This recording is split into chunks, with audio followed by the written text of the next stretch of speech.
Hey guys, this is Rhys Trenhaile from the Vanguard Team at Manor Realty. We're going to do a case study today. I'm here with my teammate, Stephanie Ahlstedt, formerly Stephanie Saunders. Stephanie is by far and away the real estate agent in Windsor to do houses where you add additional dwelling units for profit. And guys, as an investor, you can elect to do that work and then sell it. This is what Stephanie does, for example.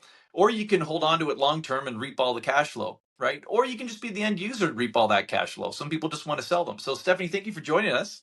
Hey, thanks so much. Yeah, well, let's get right into it here. People don't want to hear us talk, do they? They want to see the numbers. They're nosy. What is this case study you speak of, Rhys? Well, that's it, guys. It's 374 Detroit Street. Interestingly enough, a lot of the house plus ADU work we do, we end up catering to the massive economic expansion in Windsor right now. So we are renting out fully furnished units to people working on the biggest battery plant in North America by a country mile, to the freeways, to the international bridge, the mega hospitals, et cetera, et cetera, et cetera, right? But we're not doing that here. This one is too far away from where all the plants are getting manufactured to realistically assume that you're always going to be renting them to them. So, Stephanie, maybe you can walk us through this. I believe you actually bought this one, right, with your husband.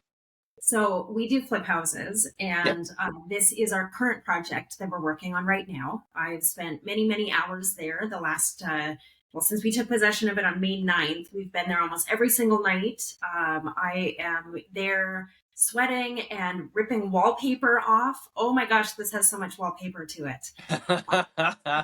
So I am right down and dirty there. I am wrecking stuff. I'm putting stuff back. Like, I don't just talk the talk. I walk the walk. Well, full disclosure, I don't. You'll never find a hammer in my hand. I'm a value add specialist. I hire contractors the whole way. Well, Yeah. we still hire contractors too. I quite enjoy getting my hands in there and doing some of the stuff too. And wallpaper, I'm not a fan of it, but it's most cost effective for me to rip it down. Yeah, and in fairness, we have some clients like you too that will get their hands dirty on 30% of the project that they can handle, right? Yeah. So, really quickly, guys, so you know, Stephanie, everybody on the team is an investor, right? We tend to invest in the niches that we already sort of sell, right? So Stephanie dominates in Windsor. She has the biggest market share of selling houses, adding mother-in-law suites. What I want to stress is that I think this is her 10th, if I'm not mistaken. I don't know on the last two, but on the first 8, I know for a fact she introduced every single one of those properties to the entire client base first and said, buy this one, it's going to be really good. And for whatever reasons, nobody bought those 8. And every single time Stephanie would buy it with her husband, because now there's no competition with, you're not competing against your own clients at that point. And on every single one of them, I mean, what was your worst profit on one of those 8, and what was your rough average? So some of them, probably the worst one was probably going to be about $30,000 or $40,000 that we actually pocketed after the sale of it, and that's taking into consideration lawyers' fees and holding costs and renovations, commissions, everything with it, right? So, I mean, you're still making a very nice profit off of that. We've had the biggest one was maybe 80,000, I think, so far. Yeah, and you're probably averaging 40 to 50. Yeah, exactly. Yeah. So guys, that's just for doing the work of the renovation. So your end value. And Stephanie and her husband, they tend to resell them. They don't hold on to them, which is not my strategy. I try to hold on to everything. Sure. Right? I try to build up my real estate portfolio whenever I can. So you'll find here that the rents are a little more, if you've seen some of the other, case studies we've done, the rents here are slightly more conservative, right? We're probably renting the upper unit to probably university student, Steph? I mean, it's that close. Given this location, this one here, the end user is likely going to be a student, unless you get, say, a professor or something that wants to live upstairs, because it is an absolutely beautiful house. We're trying to keep it very historic in there. Yeah.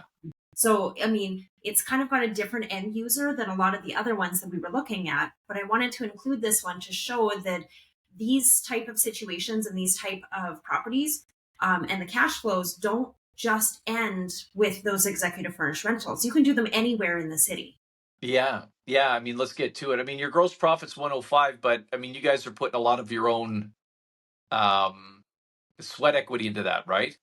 Not necessarily. So the Okay. upstairs really, all that we are putting the sweat equity into is ripping wallpaper. There's wallpaper on every flat surface in this house. So if me, for example, if I hired a contractor the whole way, I wouldn't make 105. What would I make? Honestly, most of the work on this one is adding the basement unit to it, and we just let somebody else take care of that. Okay. We Okay. don't do that. So if you were to pay somebody to do the wallpaper and that kind of stuff that I'm doing upstairs, it might be an extra $5,000 on top of I was going to guess 7. Okay. Yeah. it. So about 100 grand. Yeah, This might be exactly. your most profitable one yet then. We're thinking so. I Yeah. mean, the houses in this area here, the one right next door sold in December last year for 590. So it had a few extra bedrooms to it. They did kind of piecemeal the bedrooms. But this one here, I'm thinking that we're expecting an ARV of about 550, 560. I was going to say, yeah, you're at 550 here, which is good and safe if you're right next door to a 590. For sure. And Yeah. this is taken in consideration too when those rates start to do the I was drops with about to them. say, you're not even adjusting for what's coming, which is this huge flood of buyers when Exactly. the interest rates start dropping. Yeah. Yeah. Yeah. Wow. So guys, bear in mind, and you've probably heard this if you watched any other case studies, there is no real vacancy rate in Windsor right now. That's just what you have to put in. If you're going to mimic what appraisers are doing for income approach to value for the lenders, they're using 3% vacancy rates right now. We use 4, right? Because we're investors ourselves. So we use small c conservative numbers. You'll also notice that Stephanie's using a 6% interest rate when at the time of recording, it's already down to 5. And by the end of 2025, you're looking at 2.75% interest rates, as predicted by the chief economist at CIBC, Benjamin Tal, and the chief economist at RBC, who I believe his name's McKenzie. They've both predicted the same thing, 2.75% interest rates by the end of 2025. But yeah, we got 6%, we got a vacancy rate, and we are still at $616 in profit per unit, which is about 1,250 a month net cash flow. And your cash on cash return is 20%, which means you're getting your original investment back in 5 years. For sure. Pretty damn good, man. Pretty darn good. Yeah. And guys, we have property managers and tradespeople and contractors that we've been using ourselves for years. I've been investing now in Windsor since I was 22 years old. So that's 27 years of investing. And I mean, I've used the same guy for the last 18 years on my value add projects like this. So, yeah, it's just, you just plug in. If you haven't worked with us before, you're just plugging and playing yourself into a system that works. And you just rinse and repeat. You just keep buying your income properties, and we'll make sure you create it in a pipeline so you don't have to continue to put your own money into the system, right? Like, for example, with these, if you have 150 grand, whether it's on a line of credit or it's the bank of mom and dad or a combination of all these things, if you've got about 150,000, you've got enough money to buy the place, you've got enough money to renovate the place, and you've also got about $20,000-$30,000 in contingency money if you go over budget. Because that's your biggest risk of failure, is if you don't have backup money, if you go over budget. That's when the wheels can really fall off this, right? So about 150 grand. And then from there, you can do what Stephanie does and you can flip, right? So I think Stephanie's worst number was $30,000, if I'm not mistaken, and her best number is 100,000. So let's just say you're averaging something conservative like 40 grand profit, right? That basically means that I can sell you 2 of these and you flip them. It means the third one you can hold on to and you can keep in your portfolio, and then you can flip the next 2. And what you're doing is you're creating all this equity by creating a portfolio, right?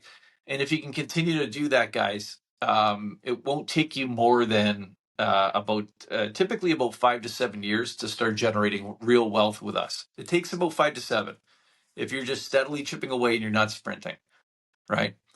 I think we lost Steph, guys. So we are pretty much at the end anyway. We like keeping these case studies to about 10 minutes. Next steps for you guys. Below this video, you're going to see links to our Facebook investment group. Get on our mass email lists for the exclusive and in-pocket listings that we do, because that's more than half our sales. more than half our investment property sales never hit the MLS. We just sell them to the next investor that we know is ready to go, right? Also below, if you want to talk to Stephanie, there's a landing page where you can book a 15-minute phone call with her. And that's a great way to go if you think you're ready. As I said, you need at least 120 grand to really have a discussion on this stuff. If you don't, then look to buy the end product, because the end product, now you just have to come up with a 20% down payment, which is getting a lot closer to 80 grand than 120 to 150 grand. I'm Rhys Trenhaile from the Vanguard team at Manor Realty. Hope these are helping, guys.